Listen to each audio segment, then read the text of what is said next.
Après une saison ratée en termes de résultats sportifs avec une 8ème place humiliante notamment due à des échecs successifs à l'extérieur, après avoir raté sa saison en termes d'idéologie tactique en choisissant un Marcelino totalement opposé à la philosophie de jeu en place et aux joueurs disponibles, après avoir raté sa saison individuellement avec seulement une poignée de joueurs sortant vraiment du lot et permettant d'avoir quelques éclaircies dans la brume épaisse qu'était cette saison, le travail de Pablo Longoria pour retrouver sa flamme après cet enchaînement de flops s'annonçait immense. L'Espagnol devait remettre de l'ordre dans un effectif incomplet, mal construit sportivement et économiquement en termes de salaire. Il devait relancer une dynamique en reconstruisant un projet plus cohérent en évitant de refaire des erreurs aussi débiles que ce qu'il avait pu faire par le passé et surtout, il devait le faire sans Europe pour cette saison, puisque malgré l'épopée ayant terminé contre les champions italiens, les Marseillais n'auront même pas réussi à finir devant le pire OL de la dernière décennie. Les enjeux de cette saison 2024-2025 sont donc élevés. Pablo devait prouver qu'il était toujours l'homme de la situation, il devait regagner la confiance de ceux qui ont compris qu'il était fautif, et s'il est encore un peu tôt pour dire si oui ou non il a réussi, je pense qu'un petit bilan de la mi-saison s'impose.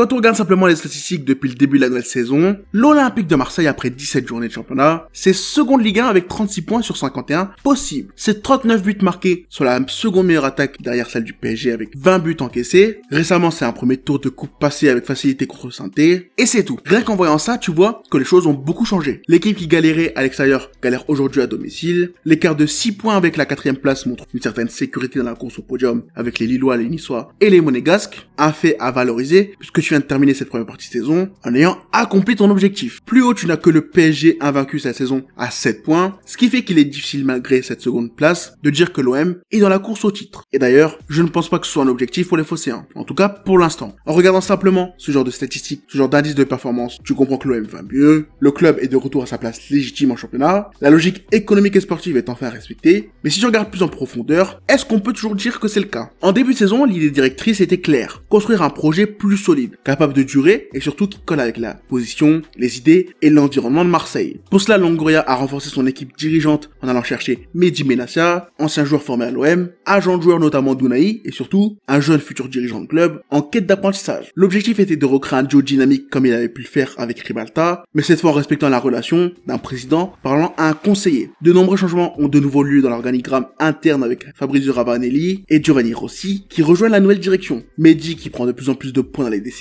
et petit à petit, une dynamique interne se construit, en même temps que les contours du projet se dessinent. Roberto De Zerbi débarque en tant qu'entraîneur, en provenance de Brighton, grâce au travail de fond et aux négociations menées par le Marocain. Le mercato qui suit est donc mis en place pour correspondre à ses idées de jeu, et très vite comme d'habitude, à l'OM, des doutes apparaissent. Que ce soit les signatures polémiques de Mason Greenwood et Eli Wahi, les arrivées félicitées de Lilian Brassier, Pierre-Emile Højbjerg, Valentin Carboni, Jonathan Rowe et Ismaël Koné, ou bien celles plus controversées d'Andrea Rabiot, Geronimo Rulli, Derek Cornelius et Diefred Lang, tous les transferts viennent appuyer un changement profond et nécessaire de l'effectif. Si d'habitude cette méthode de renouvellement annuel fait grincer des dents, cette fois elle a rapidement été acceptée, puisque la saison dernière a beaucoup déçu. Mais beaucoup de voix s'étaient élevées sur les choix des profils, et surtout, tu pouvais comprendre que l'effectif n'était ni totalement bouleversé comme il le devait, ni vraiment complet. En termes d'image, cette période a fait mal, puisque tu as signé des joueurs au passé discutables, tu as vendu sans remords des leaders de la saison dernière, des joueurs appréciés humainement et sportivement, qui ont fait l'identité de l'OM durant leur passage. Et surtout, tu as décidé de durcir la discipline en écartant du groupe tous les joueurs en fin de contrat. Un choix très discutable, puisqu'en plus de sortir des options qui auraient pu aider au début de saison, tu as payé des joueurs pour rester à l'écart du groupe. En termes de gestion économique, c'est une décision discutable, mais en termes de gestion humaine, c'est un peu dégueulasse, tout en étant totalement assumé par la direction, qui après avoir rebâti son projet, commence petit à petit à comprendre que les objectifs de la saison vont être vitaux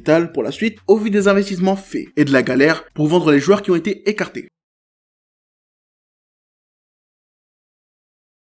Dès la signature de Roberto De Zerbi au poste d'entraîneur, les objectifs de la saison pour lui et son équipe améliorés sont clairs. L'Italien devait s'habituer au jeu de la Ligue 1 pour comprendre le football français et ses difficultés. Les joueurs devaient réussir à s'adapter à leur nouveau contexte interne, à leurs nouveaux partenaires sur le terrain, aux nouvelles idées de jeu, et la direction devait réussir à construire un groupe solide, mais moins nombreux que d'habitude, afin de laisser plus de place que les années précédentes à la jeunesse, celle qui vient de sortir d'une victoire d'Angor Bardella et qui est pleine de promesses. Si la qualification en Ligue des Champions, synonyme de podium, était évidemment les phares guidant la saison, les objectifs qui rythment la quasi-totalité des saisons marseillaises, l'adaptation et la construction d'une nouvelle base sous De Zerbi étaient aussi vitales, afin de ne pas reproduire les mêmes erreurs qu'avec Marcelino. Dès le début, la communication de la direction a été explicite. Dorénavant, les projets marseillais se baseront sur des coachs restant plus d'une saison, et pour réussir cet exploit, la Longoria a un peu changé ses méthodes, prenant un peu plus de pouvoir dans le management que dans le sportif. Un choix logique qui a permis à Benassia de s'exprimer énormément dans la construction du projet, mais dont les fruits n'étaient pas certains. La pression était haute, et si comme on l'a vu précédemment, les résultats sont ceux attendus, la direction prise n'a pas été un long fleuve tranquille. Quand on regarde la première moitié de saison, tu peux limite la couper en deux avec en premier lieu une période d'adaptation en demi-teinte, où l'équipe absorbe les bases du jeu de Roberto, mais ne réussit pas vraiment à les mettre en place. C'est une équipe décrite comme incapable d'évoluer sans Quentin Merlin, seul électron capable de bouleverser le bloc adverse, un groupe qui malgré les problèmes réalise quand même un exploit face à l'Olympique Lyonnais, mais qui perd juste après contre un Strasbourg jeune et prometteur. Durant cette période, le collectif marseillais est en sur-régime à l'extérieur, galère à domicile jusqu'à perdre sans vraiment se battre contre le PSG, mais surtout jusqu'à se faire humilier totalement contre Auxerre, dans une exécution publique de Lilian Brassier, où tous les problèmes du début de saison ressortent. Les titulaires ont du mal à construire le jeu, la possession bien qu'élevée reste trop stérile, rares sont les moments de danger pour l'adversaire et surtout, rares sont les individualités qui ne sombrent pas dans leur mauvais penchant. Leonardo Balerdi a du mal à se mettre au même niveau que l'an dernier avec la pression supplémentaire du brassard de capitaine et l'absence d'un coéquipier en défense sur la durée. De Zerbi a du mal à s'imprégner de l'environnement pour en adapter ses idées à ses joueurs, à l'adversité, et tout ce cocktail négatif a fini par rendre l'équipe instable et fragile. La première partie de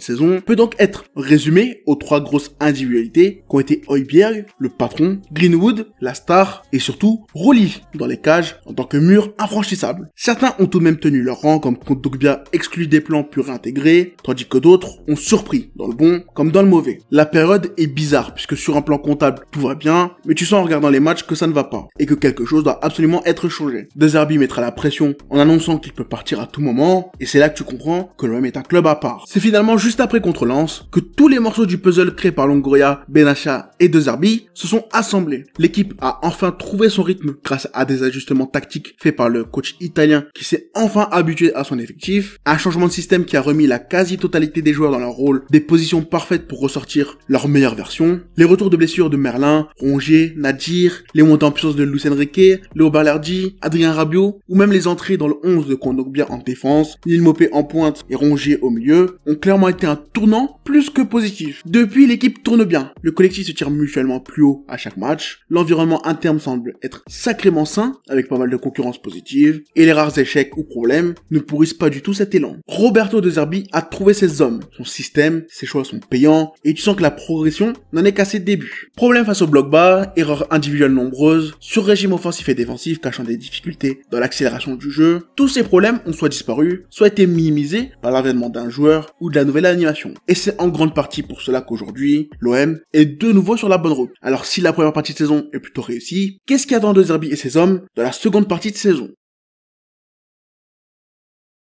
Bon, outre les objectifs évidents, la ligne directrice principale sera de continuer la montée en puissance. Plus les matchs avancent, mieux l'équipe se porte et De Zerbi doit continuer son travail collectif afin d'éviter certaines périodes stupides qui pourraient coûter cher. Individuellement, il doit continuer à faire en sorte que les Balerdi, les Greenwood et Luis Enrique montrent leur meilleur visage et c'est, je pense, un point qui sera capital. Notamment dans les grands matchs où jusque-là, tu t'en es bien sorti mais tu vas devoir continuer. Sur cette seconde partie de saison, tu vas te taper l'OL, Lens et Rennes à domicile dans des matchs qui seront clés et il faudra montrer que l'amélioration à domicile n'est pas seulement contre les plus faibles. Je pense que tu vas pouvoir te séparer de quelques joueurs et aller en chercher un pour te renforcer au minimum. Et ce sera important de ne pas faire les mêmes erreurs qu'avec Milik, Vitinha ou Mumbagna. Eli Waïd a être lancé dans le grand bain. Après une première partie de saison totalement ratée, il va falloir qu'il monte en puissance parce qu'il est vital qu'il ait un impact que ce soit en remplaçant ou en titulaire. Un aspect qui pourrait être lié à une exploitation plus intelligente de la profondeur. On l'a vu contre le Havre où son premier but vient d'une chose extrêmement rare dans le jeu de Zerbi, à l'OM, une passe en profondeur. Et qui plus est, réussi. Le petit bonus sympa serait que les jeunes continuent de gratter des bouts de match pour leur apprentissage, que ce soit à l'OM ou en prêt, et pour l'instant tu sens que ça va dans ce domaine. Actuellement, l'Olympique de Marseille est dans une période positive, et pour réussir cette seconde partie de saison, il suffira simplement de continuer comme ça. J'ai vraiment hâte de voir si tout va se passer comme prévu. Perso, je pense que le podium sera sécurisé, la seconde place elle pourrait le faire si l'enchaînement Lens, PSG, Reims, Toulouse, Monaco est bien géré, si les Monégasques continuent de chuter sans explication, mais pour l'instant malgré les doutes évoqués dans la vidéo précédente, je trouve que l'équipe et le club vont dans la bonne direction. En réussissant cette saison, De Zerbi devrait comprendre comment tabasser des blocs bas. Depuis le début de son aventure marseillaise, c'est vraiment ce problème qui est important. Et tu sens qu'en ayant entraîné que des clubs de bas voire milieu de tableau, il n'avait pas vraiment eu à gérer ce genre de problèmes tactiques ou bien même médiatiques. L'Italien est lui aussi en pleine ascension et j'espère qu'à la fin de la saison, le coach, le groupe et la direction en sortiront grandis pour aller se frotter au gratin européen. Bref, c'était une petite vidéo bilan sur le mi-saison de l'OM. Il y a plein de points que j'ai pas évoqués parce que je pense que je vais en faire une deuxième d'ici la fin du mercato. J'espère que t'as apprécié et on se retrouve très vite pour la suite. Ciao!